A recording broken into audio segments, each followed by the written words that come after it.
பக்திகளம் நேயர்கள் அனைவருக்கும் வணக்கம். இந்த காணொலியில ஒரு அருமையான தகவலோட இணைஞ்சிருக்கிறேன்.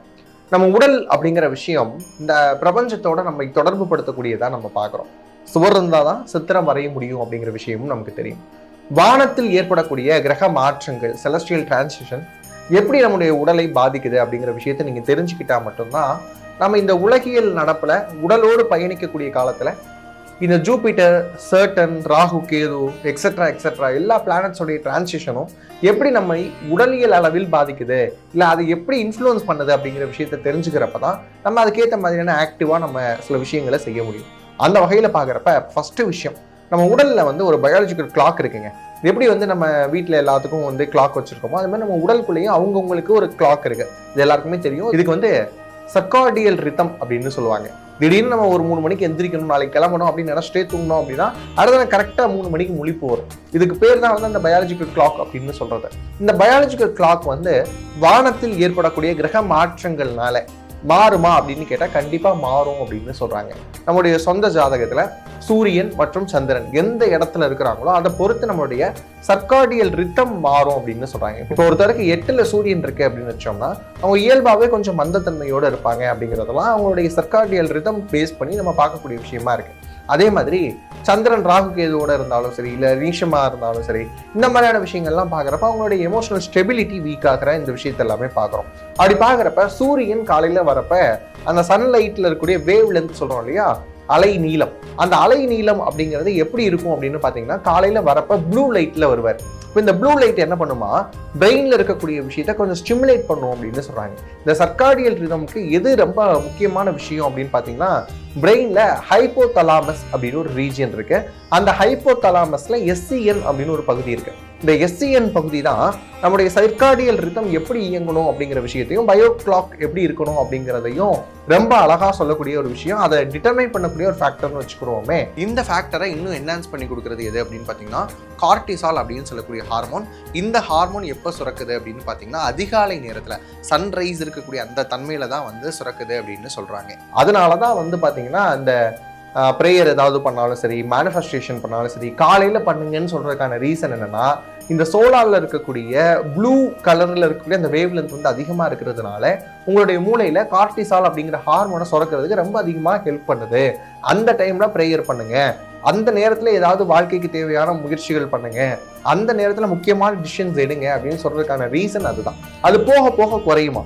இதே ஈவினிங் டைம் வரப்ப அந்த வேவ் லென்த்தினுடைய தன்மை குறையிறப்ப அதை பொறுத்து நாம் எடுக்கக்கூடிய முடிவுகளிலும் மாற்றம் ஏற்படும் அப்படின்னு சொல்றதுனால தான் விடியற் காலையில் எழுதக்கூடிய நபர்கள் என்னைக்குமே வாழ்க்கையில் தோக்க மாட்டாங்க அப்படிங்கிற மாதிரியான ஒரு பேட்டர்ன் தான் சொன்னாங்க இல்லையா. அதுக்கான சயின்டிபிக் ரீசன் இதுவும் இருக்கு அப்படிங்கிறத தெரிஞ்சுக்கோங்க. இப்போ சூரியன் வச்சு பார்த்த மாதிரி அடுத்து சந்திரன் வச்சு பார்க்குறப்ப சந்திரன் வச்சு பார்க்கக்கூடிய இந்த எஃபெக்ட் பேரு லூனார் எஃபெக்ட் அப்படின்னு சொல்றாங்க. இந்த லூனார் எஃபெக்ட் நம்ம உடல்ல என்ன செய்யுது அப்படின்னு பார்த்தோம்னா, லூனார் அப்படின்னாலே சந்திரன் இல்லையா, அவருடைய சுழற்சி அப்படின்னு பார்த்தோம்னா அமாவாசை, பௌர்ணமி, அதுக்கப்புறம் பிறை சந்திரன், இந்த 3ஐயுமே நம்ம எடுத்துக்கிறோம். இந்த 3 வரக்கூடிய காலகட்டங்களில் மனிதனுடைய தூக்கம் அப்படிங்கிற விஷயம் குறையுது அப்படிங்கிறத குரோனோபயாலஜி ஸ்டடீஸ் எல்லாமே ஆய்வுபூர்வமாக சொல்லியிருக்காங்க. யூனிவர்சிட்டி ஆஃப் பாசல் அப்படின்னு சொல்லக்கூடிய இடத்துல ஒரு ஆய்வு நடத்துனாங்க. அப்போ என்ன கண்டுபிடிக்கிறாங்க அப்படின்னு பார்த்தீங்கன்னா, இப்போ பௌர்ணமி நடக்க போகுது அப்படின்னா அதுலேருந்து ஒரு வார காலகட்டம், அதே மாதிரி அமாவாசைன்னா அதுக்கு 1 வார காலகட்டம் முன்னையும் பின்னையும் எடுத்துக்கிடுவோம். எப்படி நம்ம சூரிய கிரகணம், சந்திர கிரகணத்தை சொல்றாங்க அது மாதிரியான டைமிங் எடுத்துக்கிட்டோம் அப்படின்னா அந்த நேரங்களில் மனிதனுக்கு தூக்கம் அப்படிங்கிற விஷயம், அதாவது டீப் ஸ்லீப் அப்படின்னு சொல்றோம் இல்லையா, NREM ஸ்லீப் அப்படிங்கிற அது 30% பாதிக்கப்படுது அப்படின்னு சொல்லியிருக்கிறாங்க.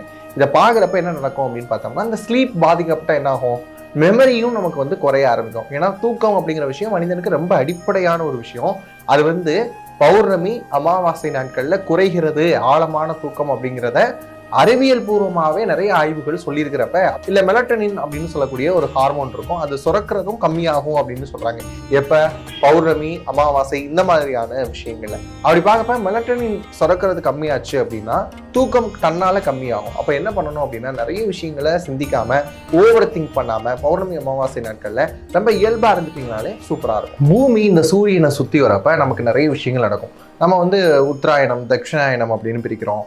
இன்னும் சொல்லணும் அப்படின்னா நம்ம சீசன்ஸ் அப்படின்னு விஷயங்களை பிரிக்கிறோம். இந்த சீசன்ஸ்னாலையும் நம்மளுடைய உடல்ல உளவியல் மாற்றங்கள் ஏற்படுமா அப்படிலாம் கேட்டால் ஆமாம் அப்படின்னு சொல்கிறாங்க. அதுவும் குறிப்பாக கோடை காலம் அப்படின்னு எடுத்துக்கிறப்ப என்ன நடக்கும் அப்படின்னு பார்க்குறப்ப நம்ம மூளை அப்படிங்கிற விஷயம் அதனுடைய செயல்பாடுகள் இன்னும் உற்சாகமாக இருக்கும் அப்படின்னு சொல்கிறாங்க. ரொம்ப ஆக்டிவாக இருக்குமா, ஆனால் தூக்கம் வந்து கம்மியாகும் அப்படிங்கிற விஷயத்த பார்க்குறோம். இதே வின்டர் சால்சைட் வருதுன்னு வச்சுக்கோங்களேன், அது என்ன பண்ணும் அப்படின்னு கேட்டிங்கன்னா அந்த நேரம் வந்து செரட்டனின் அப்படிங்கிற ஹார்மோன் வந்து ரொம்ப கம்மியாக சுரக்குமா. அதனால் வந்து பார்த்தீங்கன்னா SCAD அப்படின்னு சொல்லக்கூடிய சீசனல் அஃபெக்டிவ் டிசார்டர் அப்படிங்கிற விஷயம் வரும் அப்படின்னு சொல்கிறாங்க. அதாவது மூளை வந்து ரொம்ப சோர்வாக இருக்கிற மாதிரியான விஷயங்களை வந்து குளிர்காலங்களில் ஏற்படும் அப்படின்றதையும் பார்க்க முடியுது. அப்போ தட்பவெப்பம் மாறுறதும் அதே நேரத்தில் சீசனல்ஸ் மாறுறதும் கூட நம்ம உடல்ல இவ்வளோ பெரிய மாற்றத்தை கொண்டு வருது அப்படிங்கிற விஷயத்த நம்மளால உணர முடியுது. அடுத்த விஷயம் பார்த்தோம்னா வானத்துல கிரகங்களுடைய மாற்றங்கள். அதுக்கப்புறம் வந்து பார்த்தீங்கன்னா சில நேரங்களில் இந்த சூரிய புயல் இந்த மாதிரியான விஷயமெல்லாம் நம்ம வந்து கேள்விப்படுவோம். இதுவும் கூட மனிதனுடைய உடல்ல வந்து நிறைய மாற்றங்களை கொண்டு வருமா அப்படின்னு கேட்டால் கண்டிப்பாக கொண்டு வரும் அப்படின்னு சொல்றாங்க. இப்போ இந்த சூரிய புயல்கள் என்ன பண்ணும் அப்படின்னா ஜியோ மேக்னெட்டிக் ஃபீல்டு, அதாவது காந்த புல ஈர்ப்பு விசையெல்லாம் இருக்கும் இல்லையா, இதில் வந்து மாற்றங்களை ஏற்படுத்தும் அப்படின்னு சொல்கிறாங்க. இந்த ஜியோ மேக்னெட்டிக் ஃபீல்டில் மாற்றங்கள் ஏற்பட்டுச்சு அப்படின்னு சொன்னால் நம்ம மனித உடலில் இருக்கக்கூடிய பீனல் கிளாண்டில் வந்து கண்டிப்பாக என்ன ஆகும் அப்படின்னு பார்த்தோம்னா மாற்றங்களை உணரக்கூடிய வாய்ப்புகள் இருக்கும். ஒரு சிலருக்கு வந்து ரொம்ப உற்சாகமாக இருப்பாங்களாம், ஒரு சிலருக்கு லைட்டாக தலைவலிக்கிற மாதிரி இருக்குமா, இந்த மாதிரியான விஷயங்கள்லாம் நடக்கக்கூடும் அப்படின்னு சொல்கிறாங்க. அது மட்டும் இல்லாமல் நம்ம பிரெயின் வந்து பார்த்தீங்கன்னா ஆல்ஃபா, அதுக்கப்புறம் பீட்டா, அதுக்கப்புறம் வந்து பார்த்தோம்னா காமா ஃப்ரீக்வன்சிஸில் வந்து இருக்கக்கூடிய அந்த நுண் உணர்வுகள் இருக்கு இல்லையா, அதுவும் கூட மாற்றப்படும் அப்படின்றதையும் சொல்லி வைக்கிறாங்க. இதெல்லாம் பார்க்குறப்ப நம்ம வானத்தில் ஏதோ ஒரு விஷயம் மாறுது, ஒரு செலஸ்டியல் பாடி தானே மாறுது, சூரிய புயல் தானே ஏற்படுது அப்படின்னு நம்ம இருந்தோம் அப்படின்னா அது நம்முடைய உடல்லையும் இது மாதிரியான மாற்றங்களை ஏற்படுத்துது அப்படிங்கிறத நம்ம புரிஞ்சுக்கிறோம்.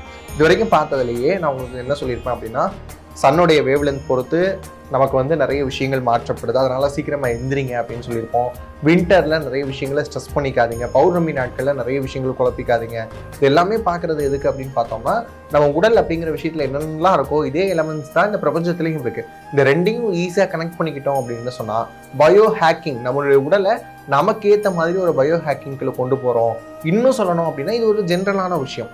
உங்களுடைய சுய ஜாதகத்தில் பிளானட்ஸ் என்னென்ன பொசிஷன்லாம் இருக்குது அப்படிங்கிறத நம்ம பார்த்துக்கிட்டோம்னு வச்சுக்கோங்களேன், அதுக்கேற்ற மாதிரி நீங்கள் எப்படிலாம் செயல்படலாம் அப்படிங்கிறத ஒரு அருமையான கன்சல்டேஷனாக கொடுக்க முடியும்.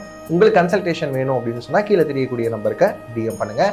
இதே மாதிரி இன்னும் நிறைய இன்ட்ரெஸ்டிங்கான ஃபேக்ட்ஸோடையும் நிறைய வீடியோஸோடையும் உங்களை சந்திக்கும் வரை உங்களிடமிருந்து விடைபெறுவது நான் உங்கள் இண்டோ மாடர்ன் அஸ்ட்ராலஜர் வாழ்வானந்த். நன்றி, வணக்கம்.